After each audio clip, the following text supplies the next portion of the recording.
Sahana Vavatu Sahanau Bhunaktu Saha Viryam Karavavahai Tejasvinavadhitamastu ma vidvishavahai. Om Shanti Shanti Shanti. Om. May Brahman protect us all. May Brahman nourish us all. May we attain great spiritual heights by the grace of Brahman. May our study be luminous. May there be no disharmony amongst us. Om, peace, peace, peace.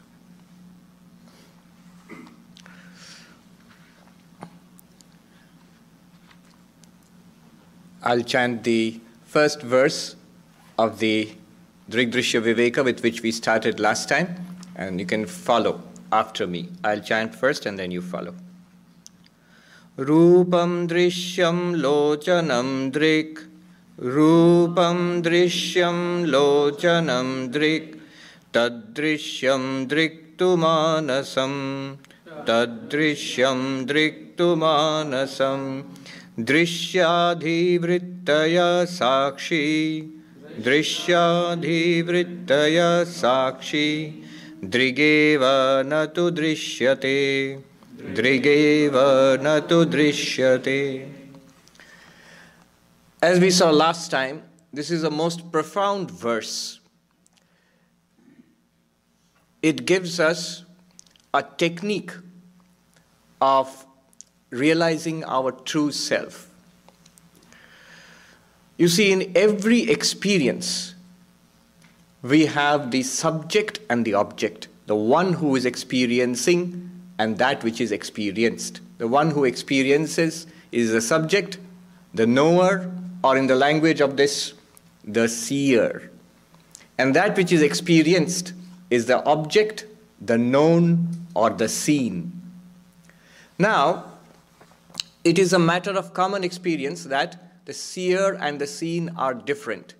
In every experience, we are aware of ourselves as the knower, as the seer, and what we know or what we see as the object, as the seen. So the seer and the seen, the knower and the known, the drashta and the drishya, in the terms of this verse, they are always different. And using this principle, last time we observed the text guides us through this process, just like a very good teacher, taking us from the most commonsensical experience, from what we know, from there to deeper and deeper levels of analysis. So we start with something very common. We are looking out at the world, simply looking out with our eyes. So the world full of color and shape, that is the seen, and the eyes are the seer. In a very common sense, naive way, just look at it, the way we experience the world. And since the seer and the seen are different, it's quite obvious the eyes are different from what they see. And you go next, deeper, the eyes themselves are objects of experience. That my eyes are open, or they're closed, or they're itching, or I need spectacles, or I can see very well. All these aspects of the eyes are known by the mind. So the mind becomes the knower, and the eyes become the known. The mind becomes the seer, drashta, and the eyes become the seen, drishyam. And the two are different, as we saw last time. It's quite obviously they are different. As we go deeper, further, we find the mind itself is also known. After all, we are aware. I am happy. I like this, or I don't like it. And we are aware of this. This is the thoughts in our minds, our feelings, our emotions, our memories, ideas, comprehension, lack of comprehension. All these we are aware of as they come and go. Therefore, the contents of our minds are also something that we know. So they are also in the category of the known, the seen, the object. And there is something which illumines the mind from within. So that becomes the ultimate seer, knower. And since we are always the seer, we are never the seen in all our experience. In experience, we always see it as we are the experiencer, and the rest is the experienced. What we experience is the experienced object. So in this case also, if there is something which knows the mind, then we are that. We are that which knows the mind. We are that which shines upon the mind. We are that which illumines the contents of the mind. And the mind is known as an object. Through the mind, we know the rest of the body and our sense organs. That is also known, seen. Through the mind and the sense organs, we experience the world. And the world is also something that is seen, observed, known. What do we know at the end of this analysis? We know that we are not the body, we are not the sense organs, we are not the mind even the contents of the mind. And this is enormous in itself. It's a huge revelation to us. Because what we think of ourselves as usually, before we reflect, before we take a critical view of our experience, before that, in a pre-critical stage, we regard ourselves as a body-mind complex. I am an individual, and this is who I am. This body and the mind within it, this is who I am. The boundary of the body, the skin, this is my boundary. Beyond this is not me. Up to this is me. That's how we think of ourselves.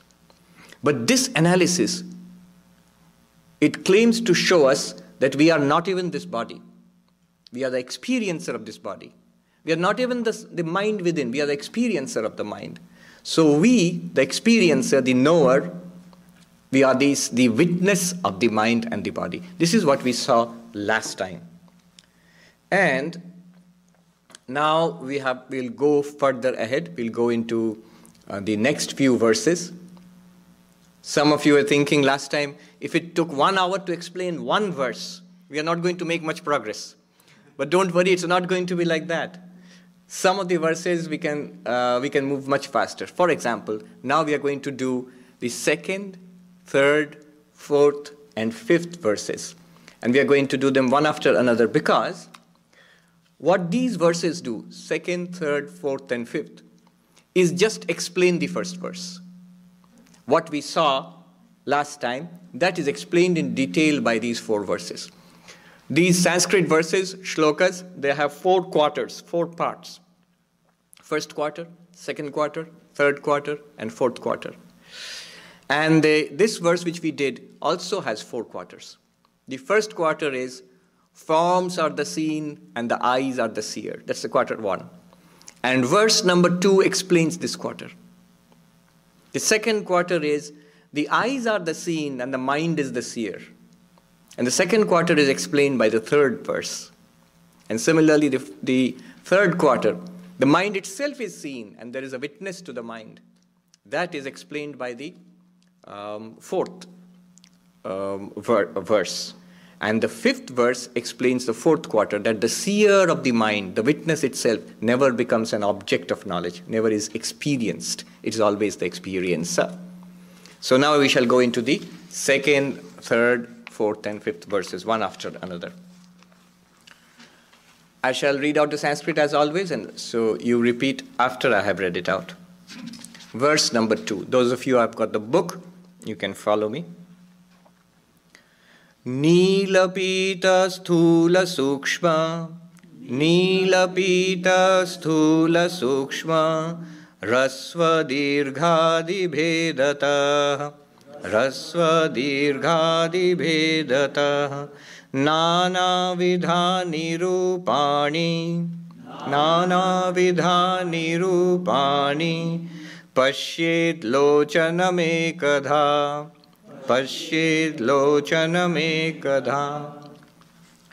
So the 1st quarter of the 1st verse, eyes are the seer and the world of forms and shapes, colors, that is the seen, that is explained in detail here. And what is said here? Something very simple.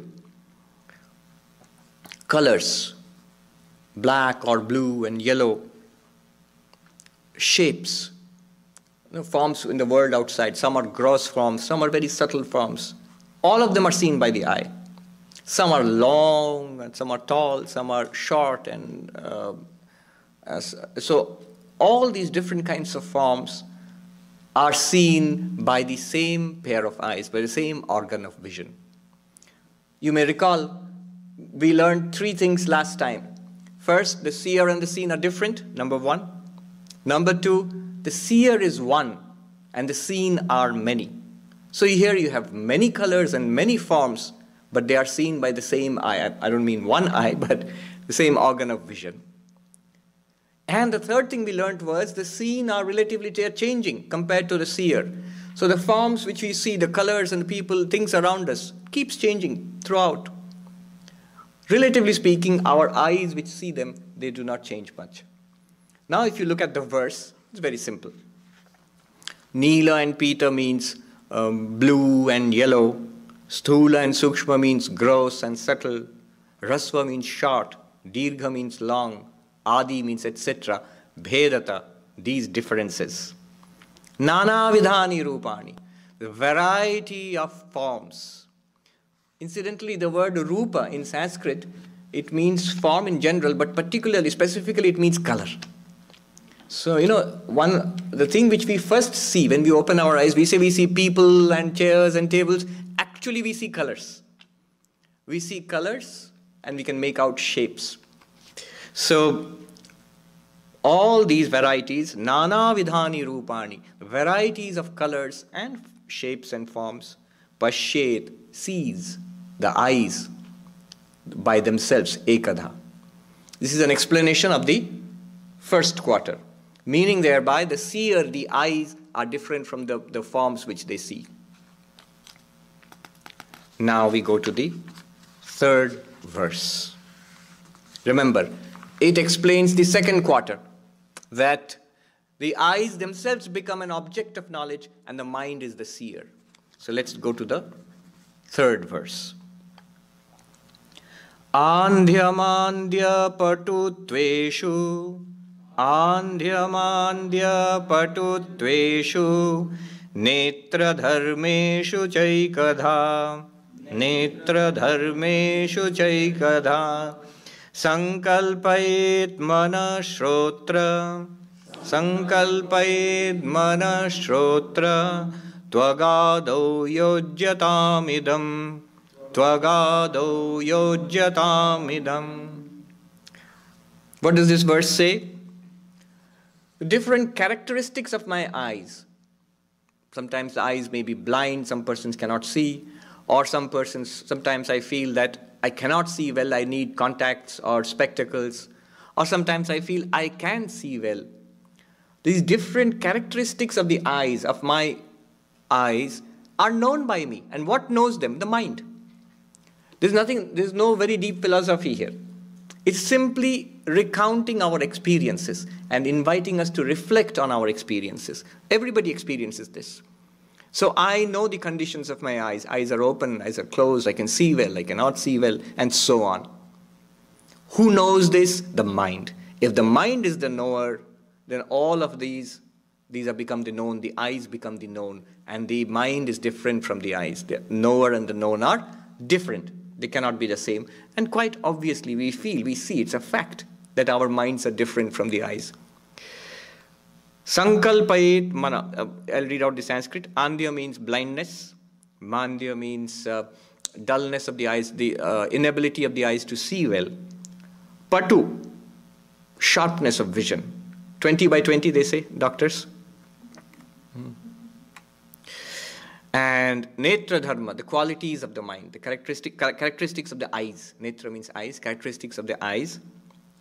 Ekadha, by itself, the mind.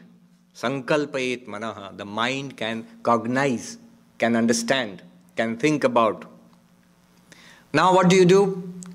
It's the same thing, not only for the eyes, also for all our sense organs. Why only the eyes? Ears. What the condition of my ears? I can know, I can hear well, or I need, I think I can hear well, but everybody tells me you cannot hear well, so you need hearing aid. So the conditions of the ears are well known to the mind. The mind understands it. So the mind is different from the ears. And so for the skin, the nose, and so on, the tongue, and so on. So Shrotra means ears. Twag means skin. Ears, skin, nose, tongue, all the sense organs. Yodhyatamidam. You can fit it here. The same goes for all the other sense organs. The mind by itself understands, cognizes, knows, sees the sense organs. So the mind is different from the sense organs. And by that reasoning, the mind is something which knows the body from within. And so the mind is the knower, sense organs and the physical body are the known. So the mind must be different from them because the seer and the seen are different. This is the fundamental distinction that we are holding on to from the very beginning. And that the mind is different from the sense, from the body and the sense organs, it is not difficult to understand. That's how we feel also. The mind is something subtle, the body is something gross, and we feel this. Though scientists and doctors will tell you that the mind is something generated by the brain, but that's a different matter altogether. How the mind is generated by the brain, and that's we are entering vague territory there. But here, as we feel it, we feel that the mind is something and the body is something else. So the mind becomes the seer, the body is the seen. Quick examination. What about the world outside? Is it the seer or the seen now? Seen. The world is always the seen. The known. World is always known. But the body and mind, sometimes we feel that it is the knower with respect to the world outside. But when we look at the body and mind, it becomes the known and the mind becomes the knower. Now we go to the fourth verse. This fourth verse is about the third quarter of the first verse. The third quarter says, the contents of our minds are known. They are objects of knowledge. The contents of our minds are as much objects as this book is an object, different from me. And this fourth verse goes, I'll read out, then you can follow. Kama sankalpa sandeho Shraddha shraddhe dhriti tare Rir dhir bhir ityevam adin bhasayatte kadhachitihi. It's a beautiful verse. Chitihi means consciousness. Consciousness illumines by itself. What does it illumine? What does consciousness shine upon? It shines upon the contents of our minds. And what are the contents of our minds? Kama, desire. I want this, I want that. Desire. I want something. We are aware that we want something. Now here I'll make a subtle distinction. The distinction is this. When we say that we are aware when we want something, when we say we are aware of our thoughts, what they mean here is not that you are thinking about your thoughts. That's called introspection. Even when I don't think about it, when I want something, I'm also immediately aware that there is a thought or desire in my mind, even without reflecting back upon it. So consciousness directly illumines our thoughts, our emotions, our desires, our memories, our understanding or lack of understanding. All of that is directly illumined by consciousness. You may remember I had told you that there are 3 stages of understanding this. The first stage is we should be able to repeat back what the verse says. The second stage is we should intellectually understand what they are trying to tell us. We get it. And the third stage is it must become a living fact for us. Just as I say that there is a book on the table, you don't have to believe it. You don't have to intellectualize about it. It's a fact. You can see it. In the same way, it should become a clear fact for us that the contents of my mind are objects. And consciousness illumines these objects. Kama, desire, arises in the mind. Immediately, I'm aware of that. Sankalpa, thoughts, various types of thoughts. Sandeha, doubt. So he is so intelligently putting this. Suppose you don't understand. I don't understand what this guy is talking about. I do not understand. This confusion, am I not aware of the confusion in the mind also? Yeah, that's what he's saying. The confusion in the mind also is illuminated. Suppose someone doubts the whole thing, is skeptical about this whole thing. Is skeptical about this whole thing. All that Advaita tells this person is, if you're skeptical about the whole thing, are you aware that you are skeptical? Yeah, I'm aware that I'm skeptical. That's all we are saying. Shankaracharya says, Yaeva asya nirakarta tasyeva atmasa. The one who denies the existence of this Vedantic self, that self, it's his very self, of the self, the one who is denying the existence of this self. So, that this consciousness does not exist, it's as ridiculous as saying, if I speak and I say I don't have a tongue. I don't have a tongue. If I don't have a tongue, how am I speaking? So anything which we are aware of, that shows that consciousness is illumining that thought in the mind. Sandeha, doubt. Shraddha, a deep faith. Yes, I believe in God, I believe in religion. I'm convinced about Vedanta. Your conviction also shines in the light of the same Atman. I am not convinced. Ashraddha. I don't have faith in this. I am not convinced. That lack of conviction, that also shines in the same light, the light of the same Atman. Ashraddha. Dhriti, the ability to hold on to something. It's a great quality. In the 13th chapter of the Bhagavad Gita, among the qualities which lead to self-realization, one of the things is dhriti, the ability to hold on to a high pursuit in spite of difficulties. In fact, that's a quality which leads to success in any endeavor in life. Dhriti. It's a quality that you display when you come today, when it's raining outside and it's inclement weather, and you brave the weather and you come to a Vedanta class in the evening. So you're displaying dhriti. That's the manifestation of the ability to hold on to a higher pursuit. Dhriti. Itare, etc. All sorts of thoughts, feelings, emotions, memories, whatever comes up in the mind is illumined by one witness consciousness. Chitihi, consciousness. Sakshi, witness. What else? Ri, modesty. Dhi, understanding, intellect. Bhi, fear. These are just examples. Iti eva madin, and such. All sorts of thoughts, feelings, emotions, everything which comes up in the mind, bhasayati, illumines. Illumines.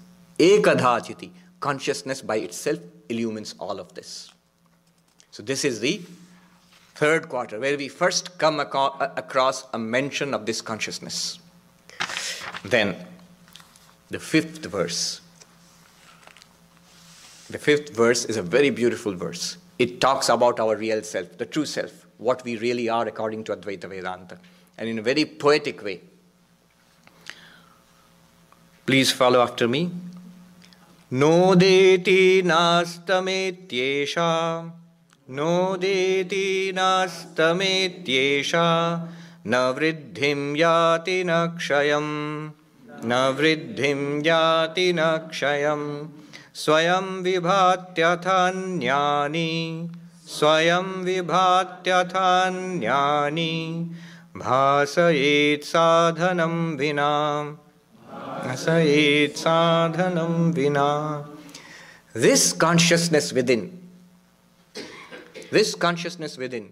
ever shining, know that its comparison is with the sun. It does not rise. Every day we experience sunrise and sunset. The sun of consciousness never rises, never sets. Eternally shining. No deti nastameti. Neither it rises, neither does it set. Always shining. There's a similar verse in the Panchadashi where it says, days pass, months pass, consciousness shines. Years pass, the body grows old, dies, consciousness watches, shines. The ages roll past, thousands of years, life after life comes and goes. Consciousness, unchanging, watches. So it neither rises nor sets. The Panchadashi goes further. This is yugas, millions of years, the cycle of creation, the universe itself, from Big Bang to what do they call it? Big Crunch. Yes, the universe dies a heat death. Consciousness is still watching. So that consciousness is not something that we talk about when we are talking about psychology or physiology, the brain producing consciousness. Not that. That's as far as the biologists or physiologists, the scientists have gone. But this consciousness is fundamental. This is before matter. It only functions through the mind and the brain. So, neither does it rise nor does it set, no deti nastameti. Neither does it increase nor decrease. So, Swami, sometimes I'm more conscious, sometimes less conscious. I have to struggle to remain conscious during Vedanta class, for example. Yeah, we do lose consciousness in sleep. So are we not unconscious in sleep? This whole idea of your consciousness always shining. I remember right here in this hall last year, I gave a talk from Panchadashi, and there was this young girl who had come from Canada with her parents. And she asked this question before the class. This whole idea of yours having one unchanging consciousness. Well, in deep sleep, when we fall asleep, there's no consciousness. So doesn't it break down there? Let alone ages passing and death and many thousands of years passing and consciousness shining. None of that. Every day we fall asleep and we are unconscious. Consciousness is switched off. Where is consciousness? Well, that's where Indian philosophy ventures to disagree. We shall see all that later. Why do we feel that sometimes we are more conscious, sometimes we are less conscious, sometimes we are unconscious? Why do we feel that? All those things will be taken up and explained in detail afterwards, in a few verses hence. But it will just suffice to say that in deep sleep also this consciousness is there. The difference between deep sleep and this state is, here consciousness has some object to be aware of. In deep sleep there is nothing to be aware of. There is no world for us. Remember, this is a subjective approach. So we are talking about your experience or my experience. Don't say that in deep sleep, Swami, what do you mean? That there is no world, there is no body, there is no mind. We can see the fellow sleeping and snoring. So how come there is no body? We are taking an objective look from outside. But what is that person's experience? What is your experience in deep sleep? What is my experience? My experience is that I have no experience of the world. I have no experience of the body, the sense organs. I have no experience of the mind, thoughts, feelings, emotions. I have no experience of myself as reflecting upon my own existence. And yet, they say consciousness is there. There is nothing for it to be aware of. It's just consciousness. I remember there was a debate between philosophers and scientists in the Institute of Culture in Gold Park several years ago in Calcutta. And they came to this point. They couldn't agree upon the definition of consciousness. So finally somebody asked the neuroscientist, Doctor, in neuroscience, in deep sleep, is there consciousness or not? From your scientific point of view. And the scientist stood up and said, the way we define consciousness, there is no consciousness in deep sleep. There is no consciousness in deep sleep. And the philosopher, a Sankhyan philosopher who is also an American, Professor Larson, he stood up and said, well, from the Indian philosophy point of view, Vedanta or Sankhya point of view, in deep sleep there is only consciousness. See, this is the difference. In deep sleep there is no consciousness, and deep sleep there is only consciousness. Consciousness without having any object to be aware of. So consciousness is still there in deep sleep. Mystics were aware of this. I was reading a Christian mystic, such a beautiful experience, the beautiful language. He says, just like in deep space, the blackness of space, in deep space, we think it's black, dark. It's actually full of light near the sun. It's full of light. There is nothing to reflect the light. So it appears to be completely dark. Similarly, in a deep sleep, consciousness is there, but there's nothing to reflect consciousness, nothing for consciousness to be aware of. What happens in deep sleep? Swayam vibhati. It shines by itself. And in the waking state, in the dream state, that consciousness illumines other things. Atha anyani. it illumines everything else. Just imagine, to be aware of anything, we need an instrument. To know that people are there in the room, you need eyes. How did you know all these people were there in the room? I saw them. How did you know that the Swami was speaking? I heard him. So we know with the help of instruments of knowledge. So you know that all others were in the room because you saw them. How do you know that you were in the room? Don't say, I saw myself. You don't have to wait to see yourself. Even before you know anything, you're already aware of your own existence. So consciousness is self-illumined. It does not depend on any instrument of knowledge to express itself or to shine forth. To know other things, it requires instruments. Mind is required to know thoughts, feelings, emotions. Mind and sense organs are required to know the body and the external world. So the same consciousness, the seer, the knower, the ultimate subject, the witness, uses the mind and the sense organs to know the body and to know the external world. But itself, he says, Swayam Vibhati, it's called Swaprakasha, self-luminous. Consciousness is ever shining and it's self-luminous. It does not require a second entity to know itself. Bhasayet sadhanam vina. It illumines without any instrument. To know the mic or the table, I require the instrument of the eyes. But to know the contents of my own mind, consciousness does not require any instrument. It illumines directly. So this is what the explanation of the fourth quarter, the last quarter, the one which is our real nature, pure consciousness. Now, I will not go any further with the text now, because a new area will be started, a new topic will be started next.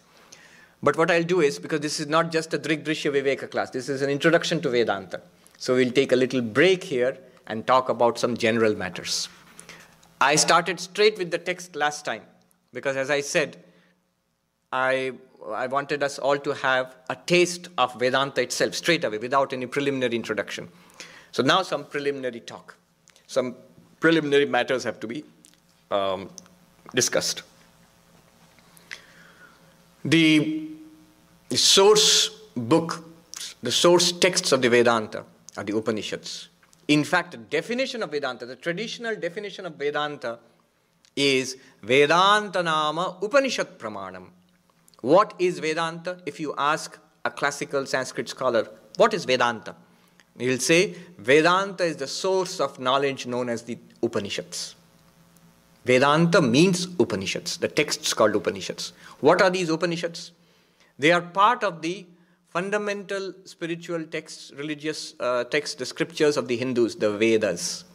The four Vedas, Rig Veda, Sama Veda, Yajur Veda, Atharva Veda, these are the fundamental, the core spiritual, the scriptural texts of the Hindus. And these Vedas are vast, there's a vast corpus of literature. Most of them deal with rites, rituals. Many of us, we have seen in the Vedanta societies the fire sacrifice which is performed, the home of fire. So that traces its origins back to the rituals of the Vedas. Now, towards the end of the Vedas, sometimes in the middle of the Vedas, you find these texts which set forth the highest philosophical wisdom. So these texts are called Upanishad or Vedanta, the culmination of Vedanta, the end of Vedanta. Sometimes they're literally at the end of certain Vedic Samhitas, sometimes they're in the middle, but they set forth the highest wisdom of the Vedas. So they are called Vedanta, the end, the culmination, the highest knowledge, Vedanta. Veda literally means knowledge. Here it means spiritual knowledge. There are many Upanishads. There are many Upanishads. But among them, 10 Upanishads are of particular interest and importance. And these 10 are important because some 1300 years ago, Adi Shankaracharya selected them for commenting, for writing commentaries, extensive explanations. So these are the central Upanishads upon which Advaita Vedanta is based. Isha Upanishad, Kena Upanishad, Katha Upanishad, Prashna Upanishad, Aitairya Upanishad, Taittiriya Upanishad, Mundaka Upanishad, Mandukya Upanishad, Chandogya Upanishad, Brihadaranyaka Upanishad. The 10, we call them major Upanishads because Shankaracharya commented upon them. Some of them are very small. Isha Upanishad, Mandukya Upanishad is the smallest. Some are very big. Brihadaranyaka, Chandogya, these are very big Upanishads. Some of them are in verse, mantras in verse. Some of them are in prose. They are very old. Even by modern reckoning, they are maybe 30 centuries old, 3,000 years, 4,000 years old. By tradition, they are ageless because they were revealed by God to the Upanishadic seers. They are records of spiritual experiences, timeless spiritual experiences coming through the sages of the Upanishads, the rishis. They have been set forth in poetic language there. And the essence of the Upanishads was taken by Sri Krishna and set forth in the book which is the most well-known book of the Hindus, the Bhagavad Gita. So the Bhagavad Gita, the song of God, God here means Krishna, the song of God, Bhagavad Gita, is the essence of the Upanishads. There's a verse which says that the Upanishads are the cows, and the one who milked these cows was Krishna, and we got the milk, the nectar-like milk is the Bhagavad Gita. So the essence of the Upanishads we find in the Bhagavad Gita. It's a practical approach to the Upanishads. What do we do? What is the knowledge of the self? How do we meditate? How do we analyze our life? Bhakti, jnana, dhyana, karma, all these things you find in Bhagavad Gita. But the Bhagavad Gita is firmly rooted in the Upanishads. So that's also Vedanta. There's another text, not discussed so much, called the Brahma Sutras. Not discussed with very good reason. Because if you think this is dry and philosophical, you should try the Brahma Sutras. I remember when I became a monk, a novice, so the first thing I did was I visited the library looking for books and Vedanta books, and I took the biggest, shiniest book I could find. That was the Brahma Sutras, English translation by Swami Gambhirananda ji. Brahma Sutras, Sanskrit commentaries, translation by Swami Gambhirananda ji. One of the most dense books in human civilization. I pulled it out and I told Swami that I've got a book on Vedanta which I plan to start. And he asked, oh, what book is that? I said, it's something called Brahma Sutras, commentary of Shankaracharya translated by Swami Gambhirananda. And so the Swami said, oh, that book. You won't go beyond a single page, beyond the first page. And that scared me so much that I put it back in the library immediately. It's only after I came to the training center and I started, it was taught to us, then I started reading it. So there are 555 aphorisms, sutras. Sutras are compact sayings. And these aphorisms, a lot of meaning is packed into each sutra. And there are 555 of these. What are these? These are basically reasoning, philosophical reflection upon the Upanishads. Upanishads are poetry. They are mystical. Now, if you want to understand them, if you have got questions about it, we talk about Brahman, existence, consciousness, bliss. Where is this blessed Brahman? You say the world is false. How is the world false? And what do you mean the world is false? In what sense is it false? I am not the body and the mind. I am spirit. What is spirit? How am I not the body and the mind? The aim of life is God realization. What do you mean by God realization? Can you precisely tell us?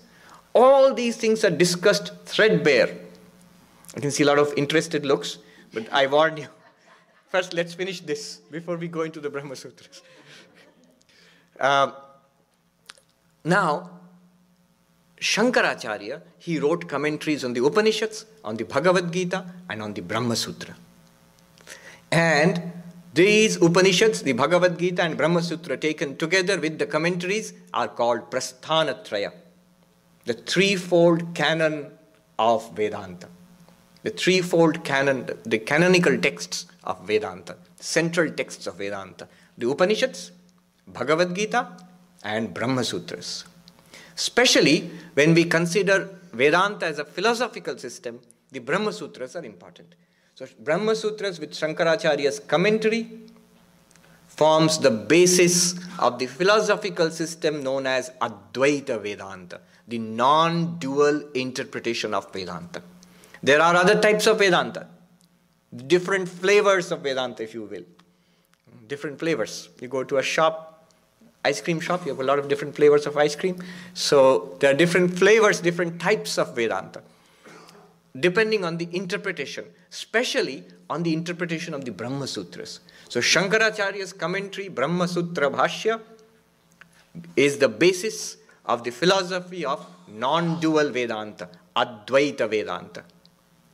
There were others. Ramanujacharya, the great qualified non-dualist, he wrote the Sri Bhashya commentary on the Brahma Sutras.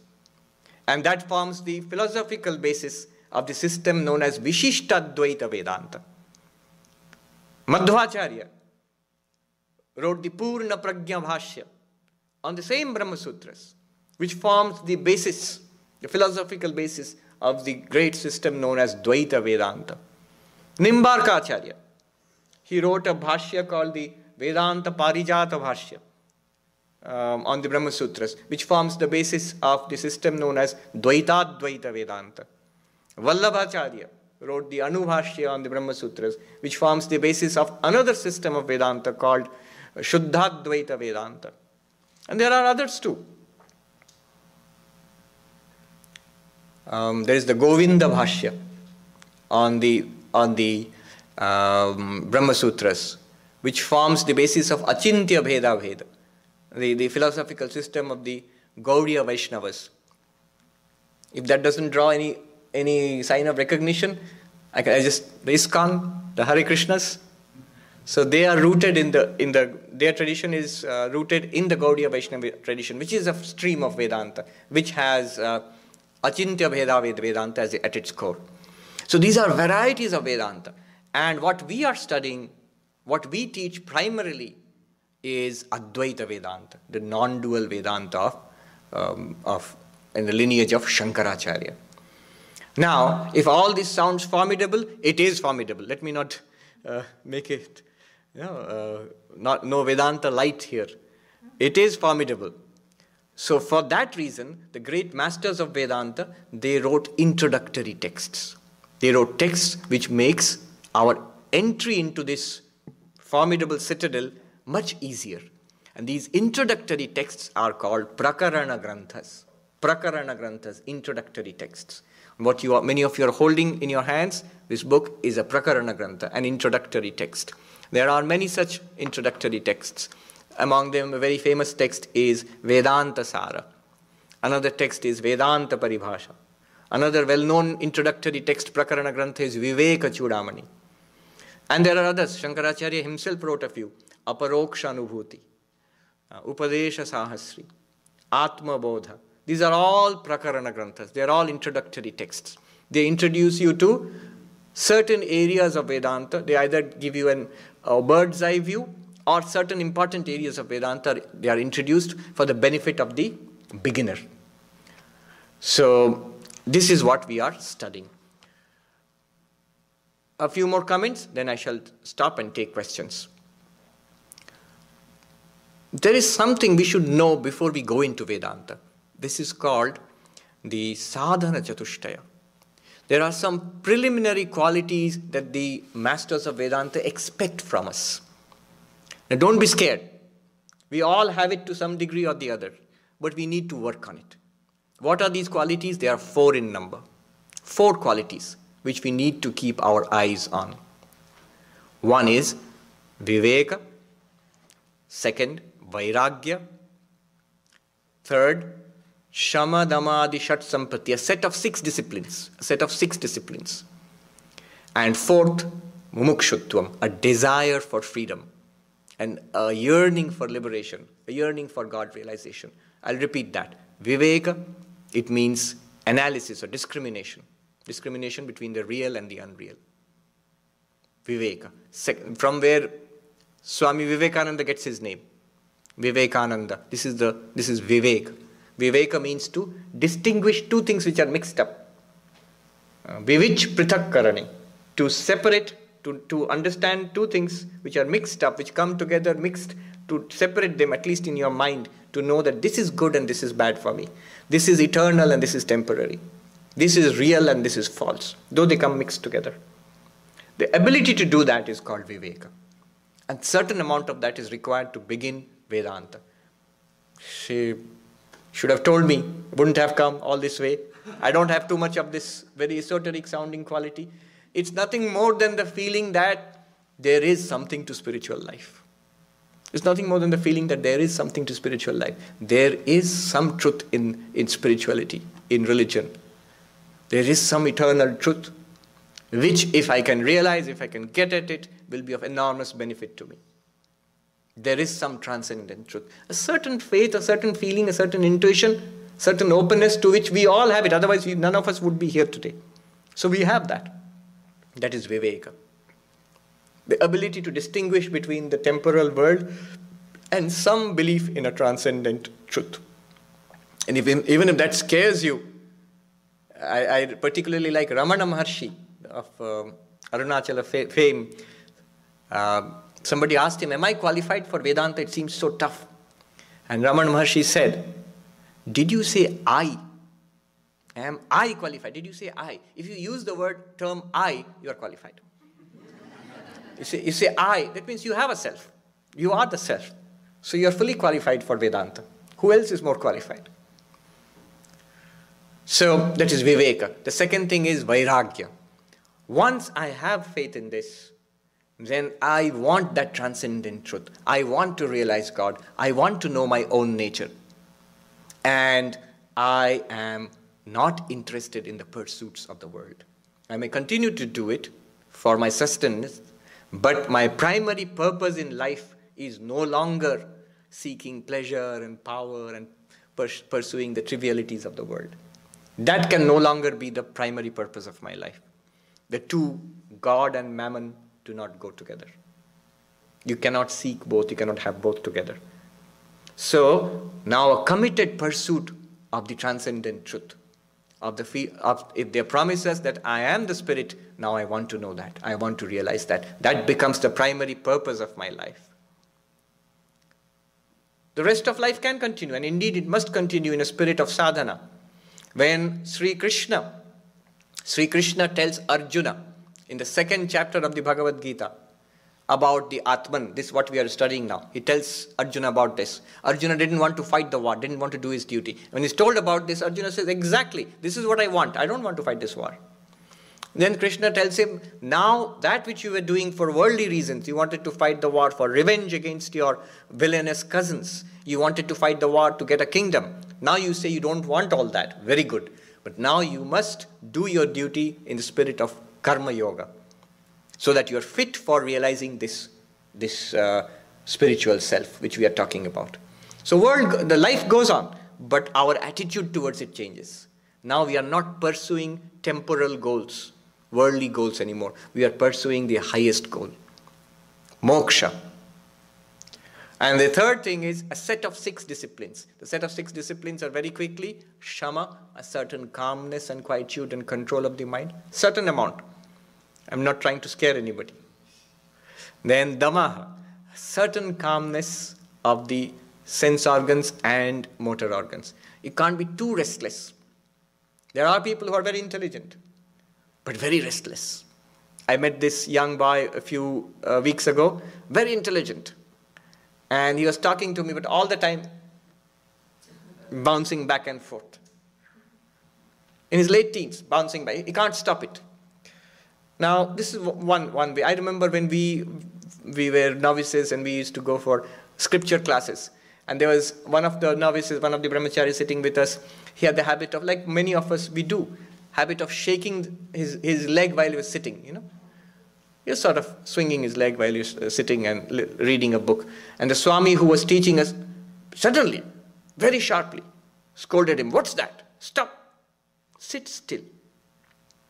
The physical stillness. Not trying to, go out to the world all the time. I remember once we were walking with a senior Swami. It was at night. And there was a creeper hanging nearby with beautiful flowers. And as the senior Swami, the Swami walked past it, and we novices were there around him, one of the novices just casually, unthinkingly, took the flower and smelt it. Didn't even pluck it, just smelt it on the creeper and as he was walking by. And the Swami noticed it. He looked back and sharply scolded. In Bengali he said, Eki, ito bhogi lokha.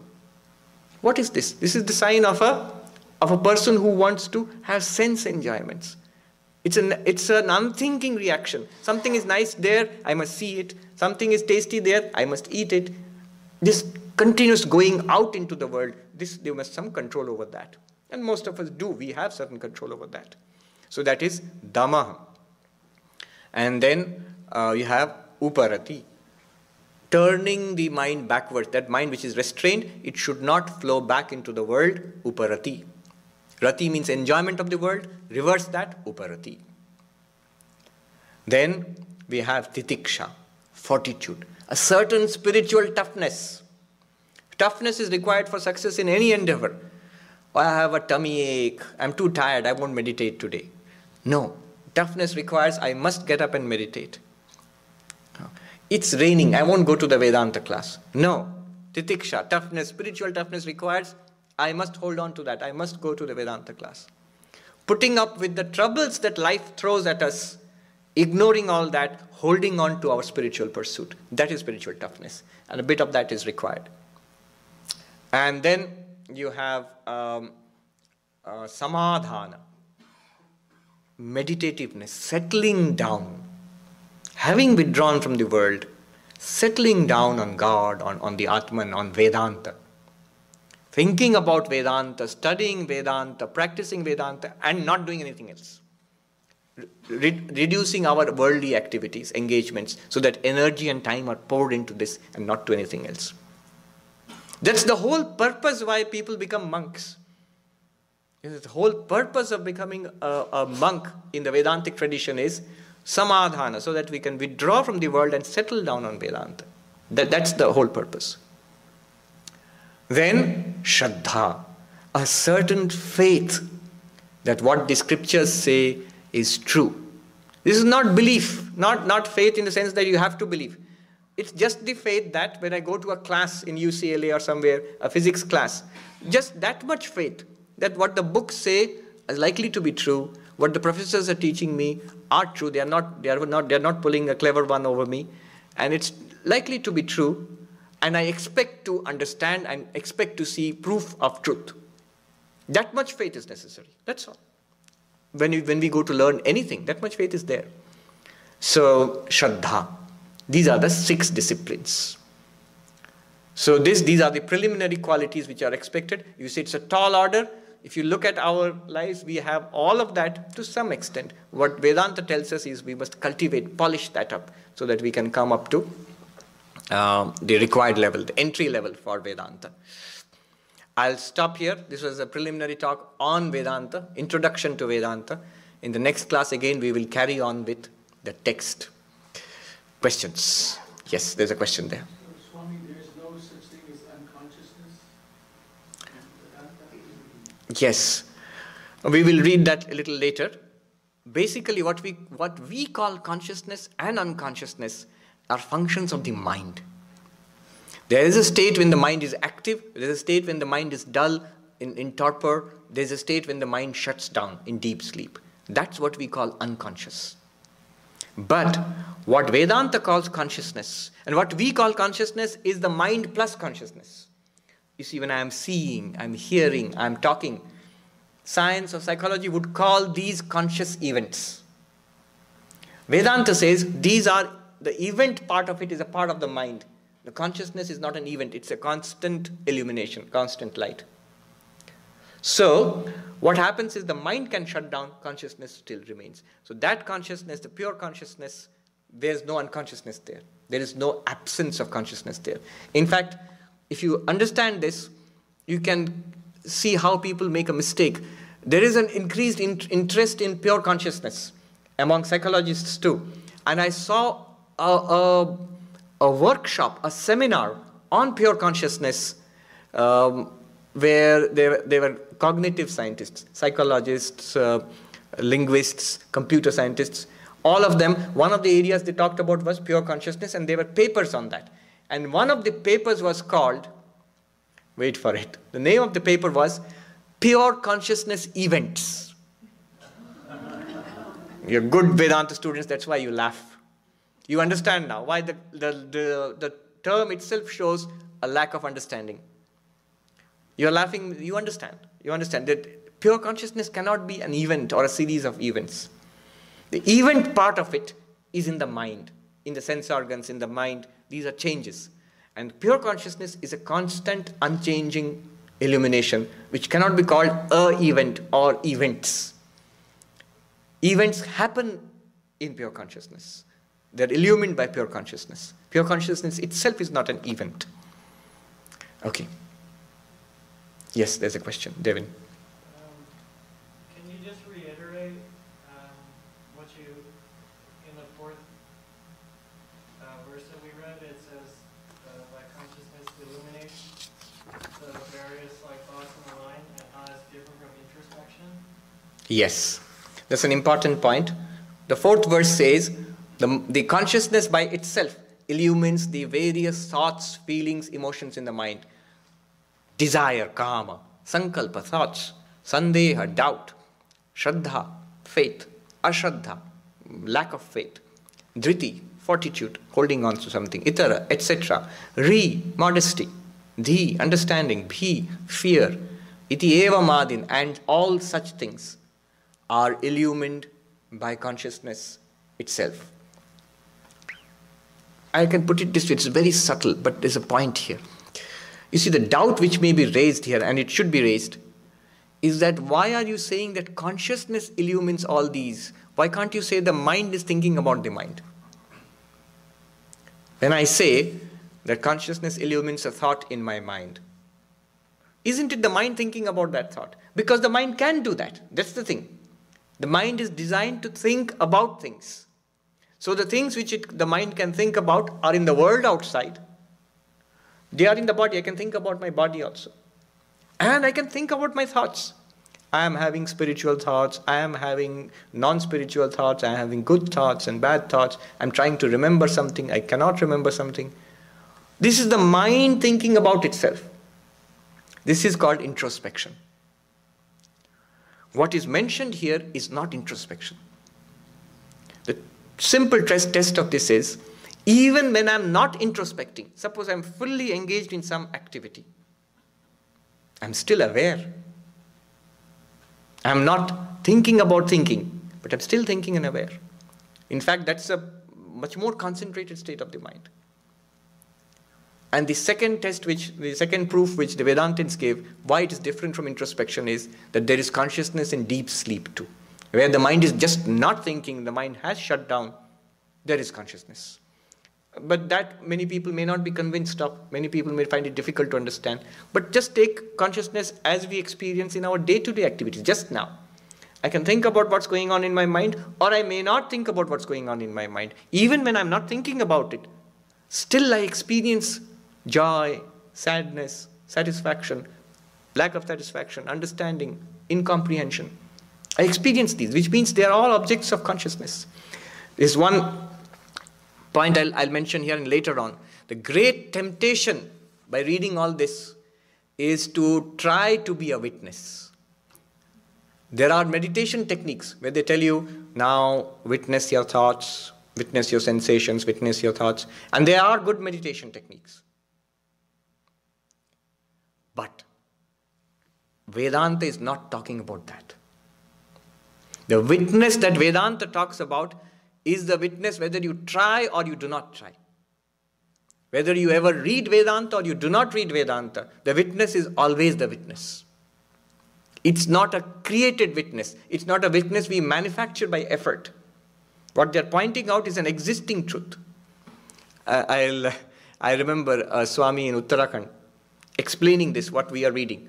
So he's explaining this. After having explained this, at the end of the class, he says, in Hindi, he says, what he said was, well, Swamis, we are all around with Swamis.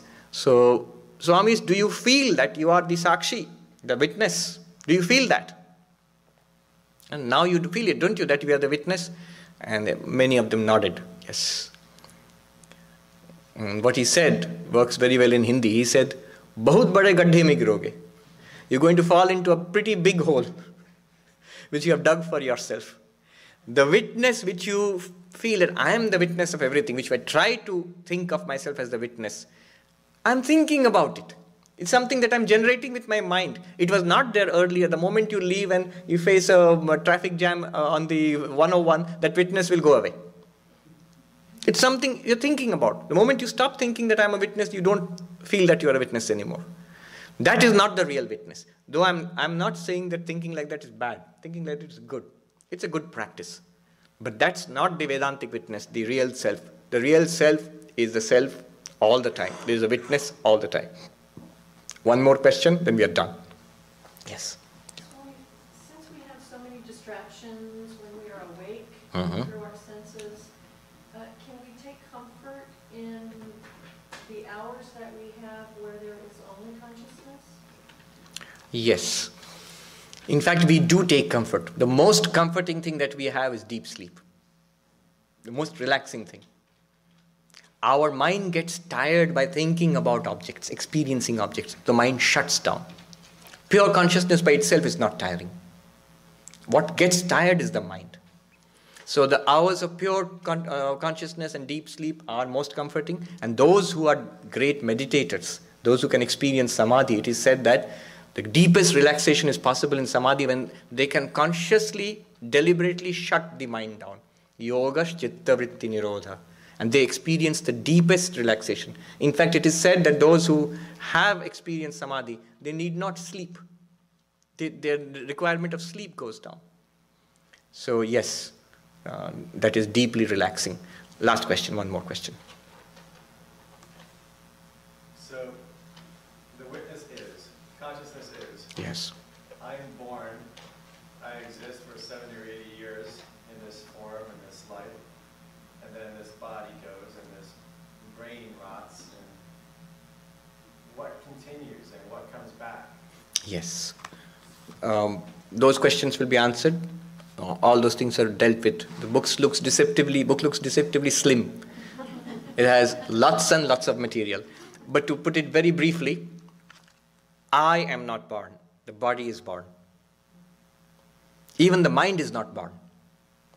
So according to Vedanta, the subtle body, which includes the mind, it outlasts the body. It was existing before this body came into being. It is there right now functioning through this body. As the body degenerates, gets old and dies, this subtle body will transmigrate to other bodies, to other lives. So the subtle body continues. That's one. But more than that, the subtle body is also continuously changing. But more than that, pure consciousness continues. It was there before the body, before the subtle body too. It is there now, it will be there afterwards. And that's what we are.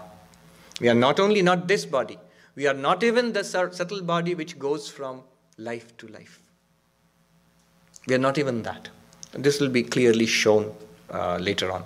Very beautiful analysis is there. And what you said, I'll just mention it here. At the end of this text, towards the end of this text, a set of exercises will be given. We shall later on read those and practice those later on. Wonderful techniques, a set of 6 techniques will be given where you can, what we are reading now, where you can actually get a feel for that. Those are very beautiful and profound techniques. Don't rush home and start doing them. They will not work until we have understood, firmly got a grasp on what we are going to study now. Once you've got a grasp on that, that understanding will form the basis of those techniques. More of that later in the next class.